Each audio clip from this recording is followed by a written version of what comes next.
Mm. So, and I remember doing this myself. I remember back in 2015 when I was over 300 pounds and I wanted to get a new job. I was tired of working where I was working. It was a Fortune 100 company, and I knew that they should have promoted me or given me different types of roles.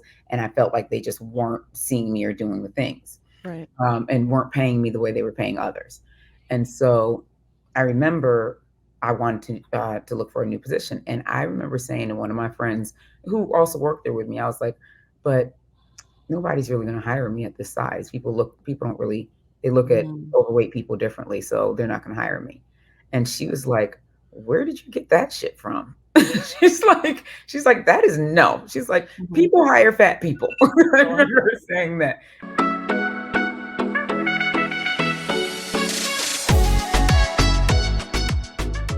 hey, I'm Teen Zekas.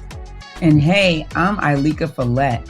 We are business owners and moms with corporate backgrounds, and we are all about getting Black women paid in both corporate and business. And you're listening to the Getting Black Women Paid podcast. Let's go.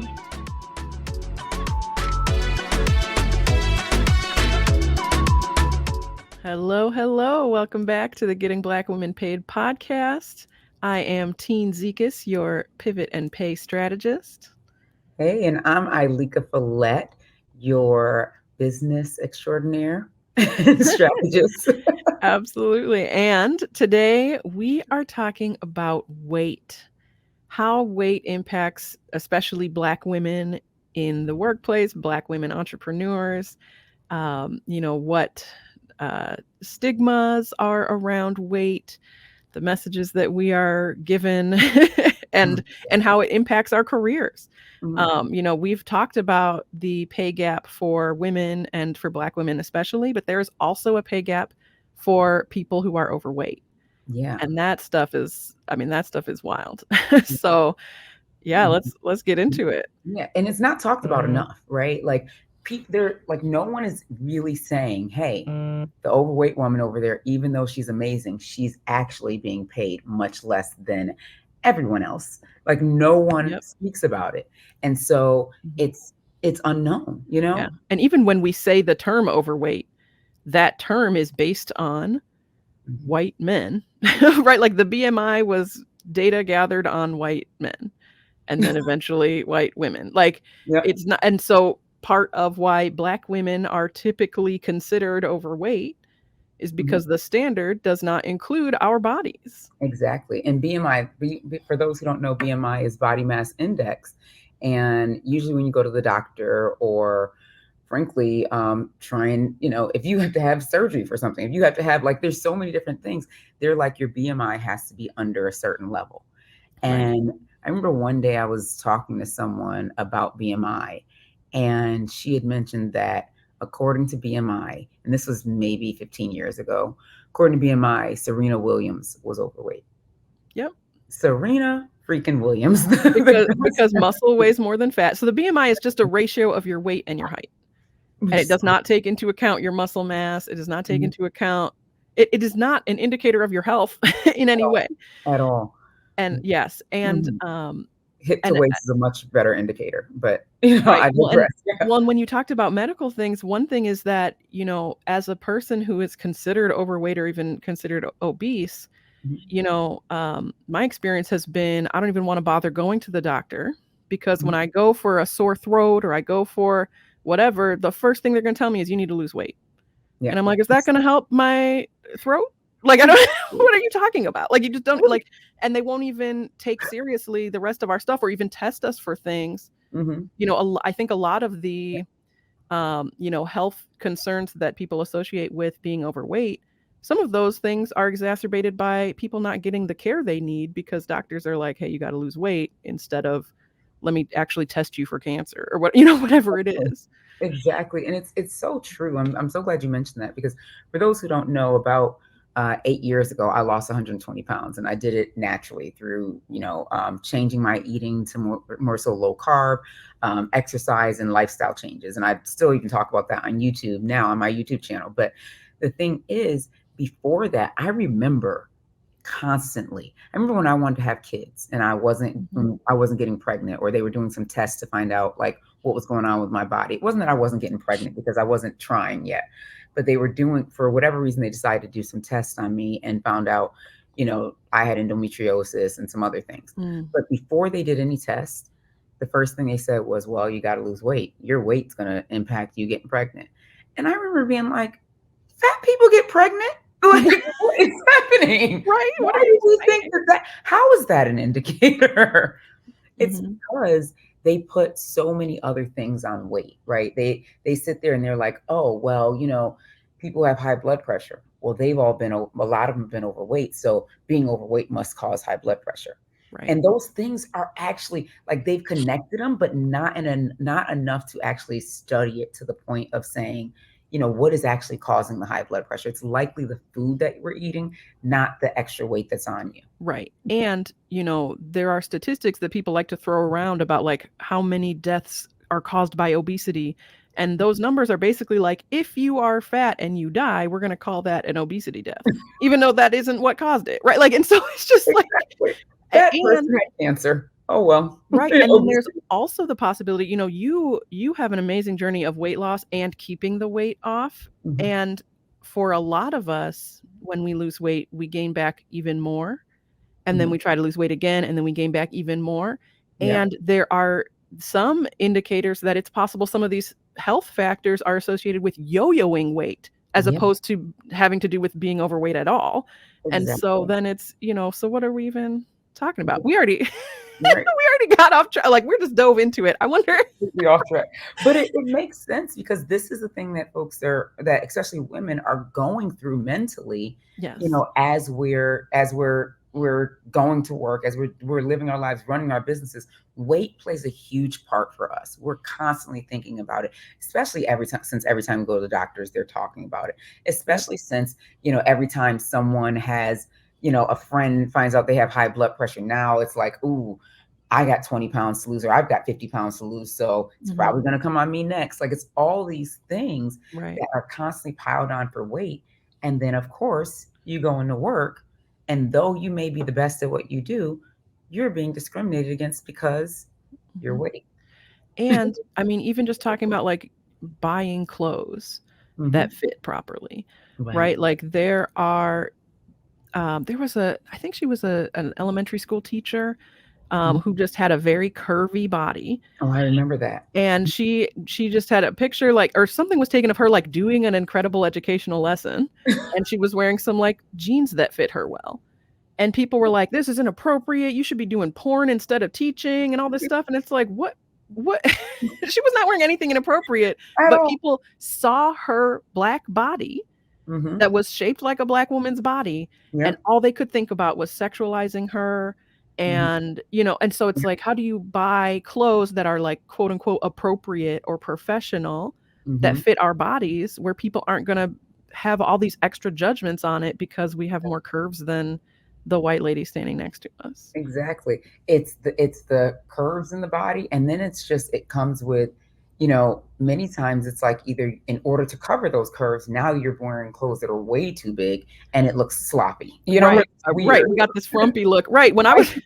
when I was teaching high school, I was at an all boys high school, Mhm. and I'm like, "What kind of clothes can I wear so that when I'm leaning over the student's desk, he doesn't think about the triple D's in his face?" Like, I like, I can't I Exactly. was wearing the frumpiest, Mhm. baggiest stuff, and it Yeah. right, and then that has other connotations that right, you're sloppy, you're not put Mhm. together, and so Exactly. it's a double-edged sword. There's And no right mhm. way to do it. Exactly, and then you're lazy. I remember, that came up, quite a few times, for people, and I often wonder 2 sides of it.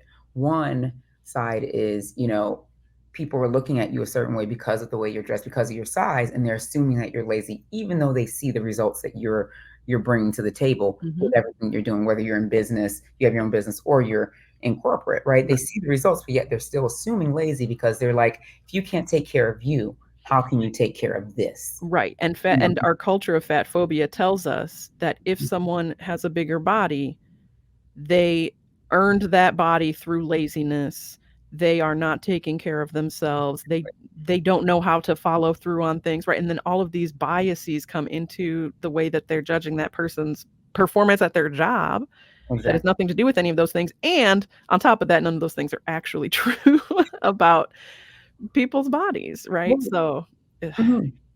Absolutely. I mean, and it's the other thing is, I thought about this a few years ago as I was going through the process. I used to be a weight loss and wellness coach, so I'd help women like lose weight and feel better and have more energy and all those things, right? I did that. That was the first business that I'd ever started, right? Well, other than like MLM stuff, so but it yeah. was the first actual business that I started, and so selling knives in college for for Right, whatever right. it Everybody's was. had that knife presentation. I'm like, I don't Exactly. think I have a knife that could cut a penny. Exactly. But the weight loss and wellness was the first one that I started. And I remember when I started the business, um, I would have clients who would lose weight, right? Let's say they lost 80 pounds, 100 pounds, 50 pounds, whatever it was. And then all of a sudden start getting promotions at work, Mm, start getting opportunities and doors began opening for them for other positions and things like that. And at first I was like, oh, it's because they didn't care about these people until they lost the weight and da da da.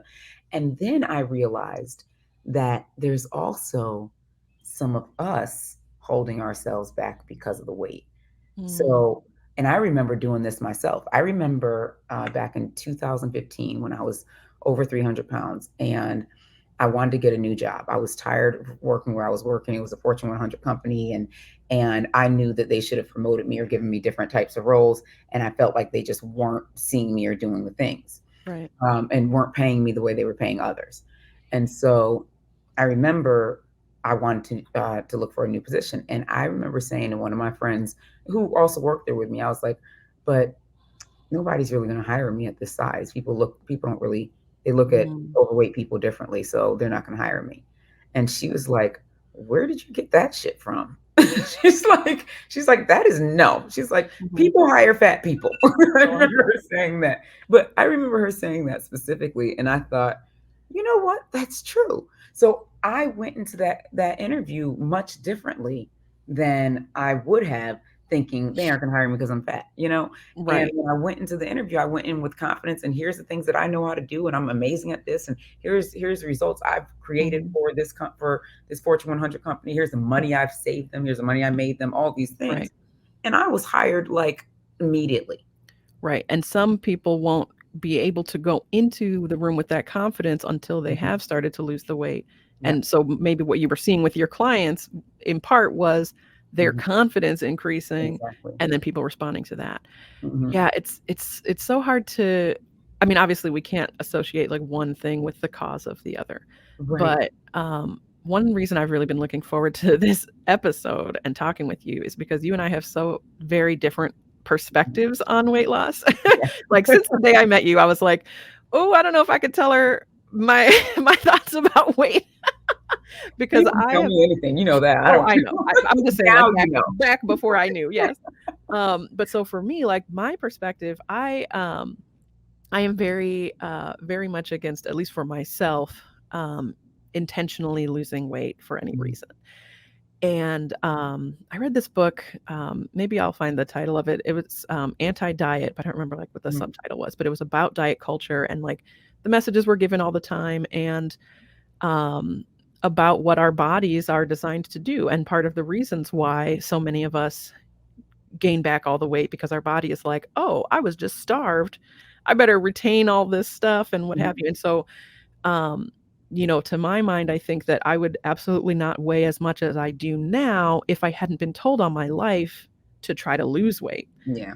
And Mhm. so, like, so it's just complicated to try to fight the fat phobic society we have while living in a larger body and then thinking, okay, so um, where do I now draw the confidence for myself to live well, right? And for me, it's okay. So how do I make sure I can move my body in ways where I can play with my kids and I can climb the stairs when I need to, and those are the things that are my goals, as opposed to like I want to make the number on the scale Right. say a Mhm. lower thing, right? Yeah.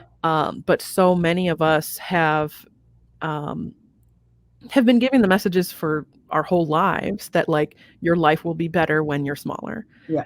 And for those of us who have lost weight, we've seen it. Like Mhm. I think about how differently people treated me Yeah. when I'd lost weight and Mhm. how frustrating it was to know like, well, when I gain it back, people are gonna go right back to treating me how they were, right? Mhm. Yeah. And Mhm. so it's this very messy, complicated topic, and what I love about you and me is that we can have our very different views of it, but neither of us is pushing those views on everybody else. Like the thing I can't stand are the people who are going to be like I there's a woman I follow, her name's Aubrey Gordon, Mhm. and she had started out under the name Your Fat Friend. Wow. And she had told a story about like a woman just came up to her at a grocery store and took a melon out of her cart and said, "That's too much sugar for you." Like, who are these people talking Mhm. about? Like, that to me is just like so over the top wild. But so like what I love is that we're able to come to these discussions with our opinions about, what we want to do for ourselves and what will help other people do when they come to us, Mhm. without like, well, I'm just going to approach every person I know or Yeah. don't know and be like, I've diagnosed you as having health problems because of your size when I Right. don't know anything about you.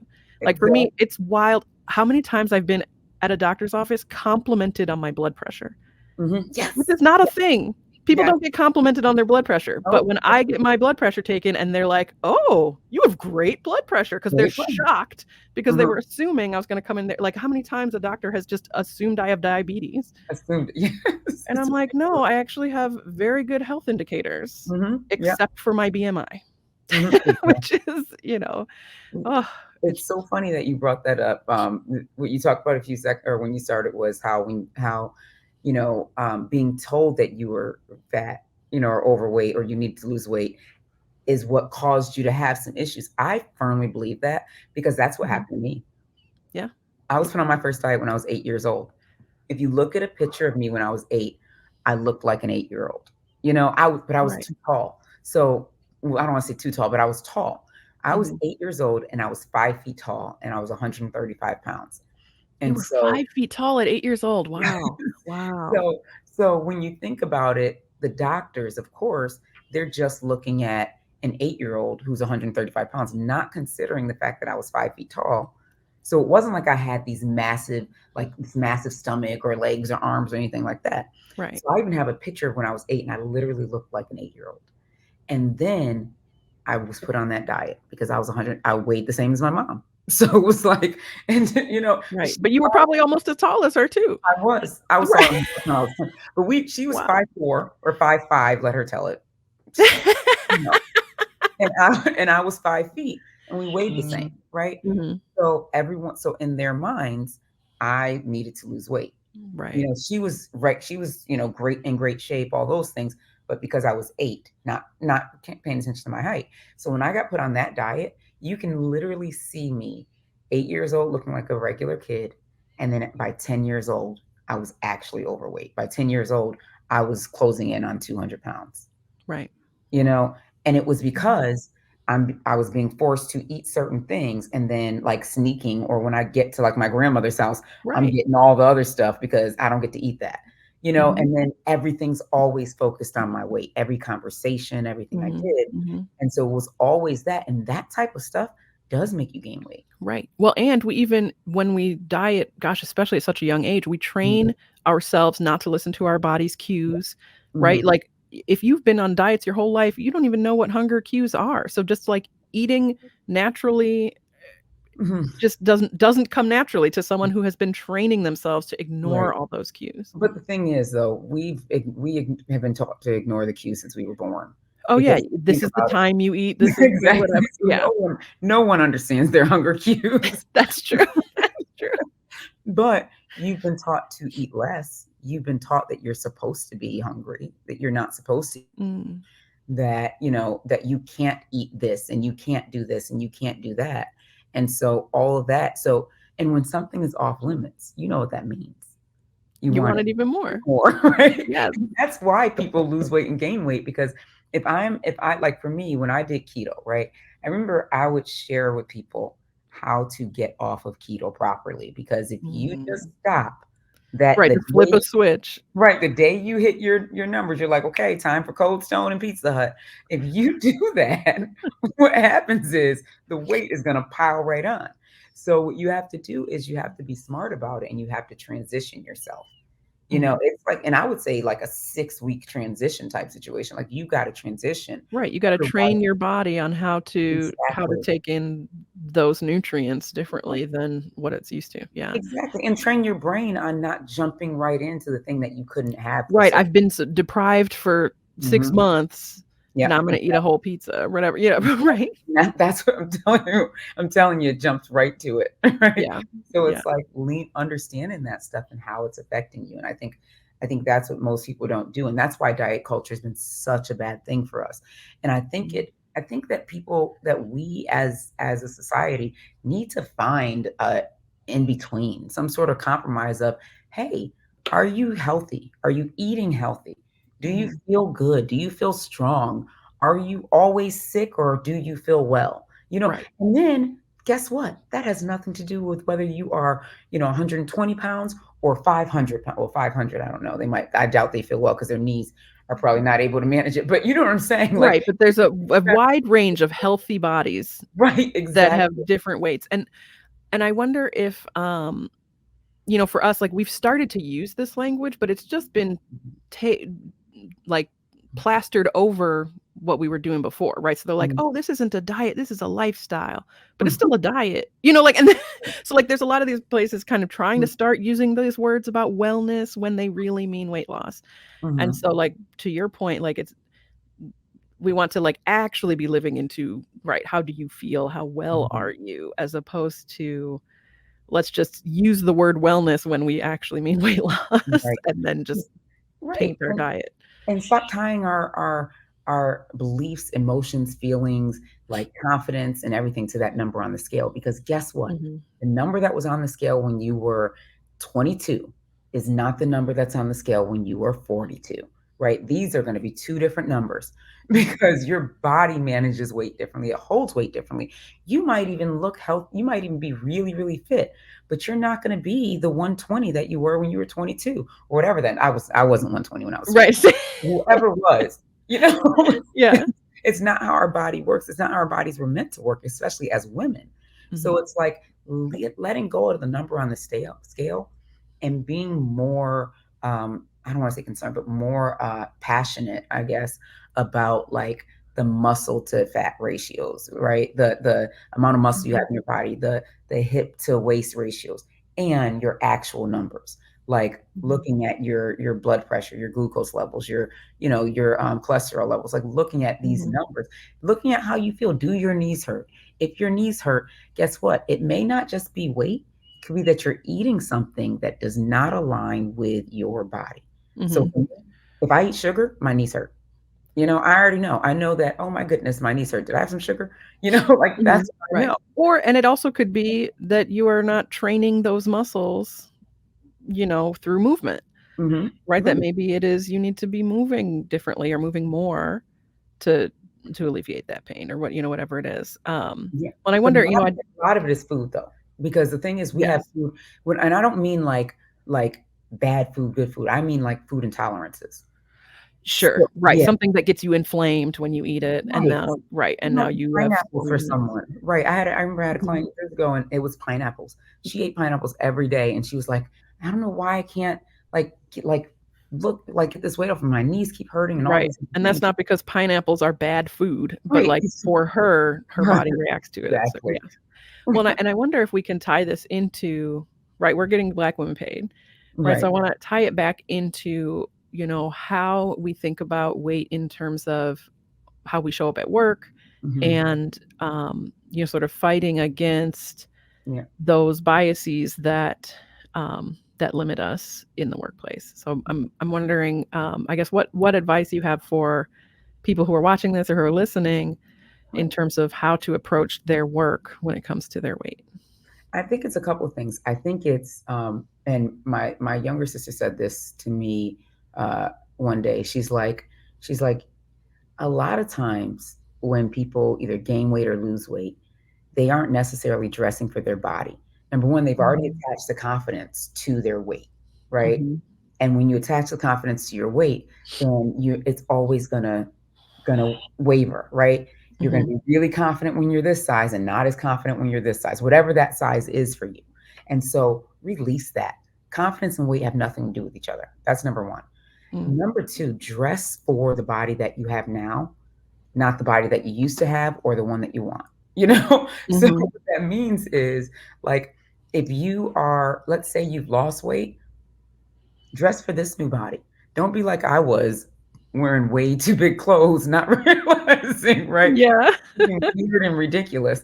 Or where you've gained weight and you're trying to fit into the clothes that no longer fit. And then because when you're wearing clothes that don't fit you because you've lost or gained weight, Mhm. the confidence goes with that when you think about it. Because Right. you don't feel comfortable or feel right in that outfit. And so now you're like, ooh, and you're thinking people are looking at you and they probably Right. are because it's I'm in remembering times where I was, just always adjusting stuff and trying to Mhm. pull, because it doesn't fit right. And it's like now I'm focused on that instead of, you Instead of the know thing that you're supposed to be doing, right? Or instead of yeah.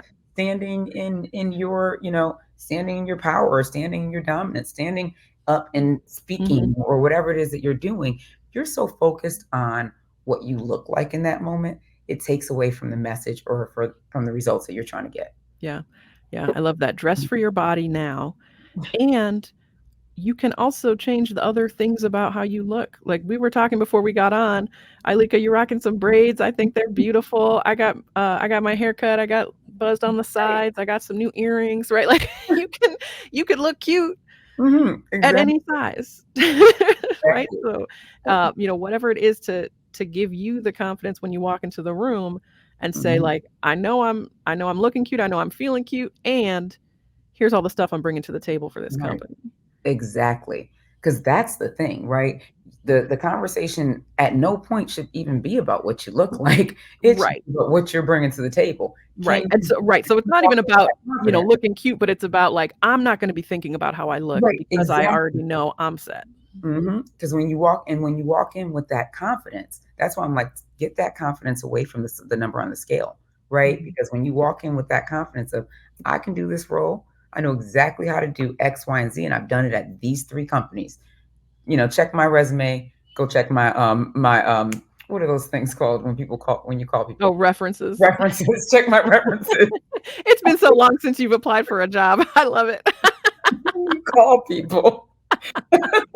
What are those things called when you call people? Oh my goodness. Oh, girl, I love it. But I think that's a great place to end it, in terms of what we want you to take away from this episode, is Mhm, that there are all kinds of views you can have about weight, about your own weight, what you want or don't want to do about your weight, and all mhm, of that can be separate from the confidence you bring to the table in your work. And that if you are dressing for your body and feeling comfortable in your skin, feeling comfortable in your clothes, then you can deliver the other stuff, and then the weight part just melts away. mhm. Absolutely. Mm. Well, thank you all so much for joining us, and we can't wait to see you in the next one. Yep. See you guys soon. Hey, thanks for watching the Getting Black Women Paid podcast. If you enjoyed the conversation, make sure you like and subscribe and hit the notification bell so you can catch more episodes like this one. And join the conversation by leaving a comment below. Be sure to share this channel with incredible Black women in your life so we can continue getting Black women paid. All right, we'll see you in the next one.